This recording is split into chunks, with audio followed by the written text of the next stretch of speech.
पोचाव्या या दृष्टीने काल चर्चा झाली। आज भविष्यातला भारत, आत्मनिर्भर भारत, विश्वगौरव भारत, स्वातंत्र्याच्या शताब्दी महोत्सवातला भारत यावर चर्चा होण्याची शक्यता आहे। अमित शहा राजकीय प्रस्ताव मांडणार आहे, काय अपेक्षा आहे राजकीय प्रस्तावात? नाही, राजकीय प्रस्तावामध्ये साधारणतः एकूण देशातल्या राजकारणाचं विश्लेषण केलं जातं। आपण बघितलं असेल की आज अनेक राजकीय पक्षाचे नेते हे भारतीय जनता पार्टीचा झेंडा हाती घेऊन विश्वगौरव युगपुरुष श्री नरेंद्र मोदीजींचा जो संकल्प आहे या संकल्पाला आधार देण्यासाठी मदत करताय।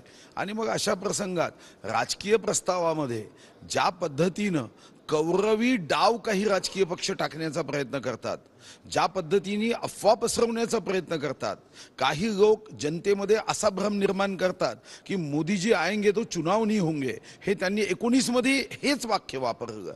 आणि आंतरराष्ट्रीय स्तरावर जे चीनला वाटतं की माननीय मोदीजी येऊ नये, जे पाकिस्तानला वाटतं, जे आतंकवाद्यांना वाटतं, त्याची अप्रत्यक्ष ओढणारे काही लोक आहेत।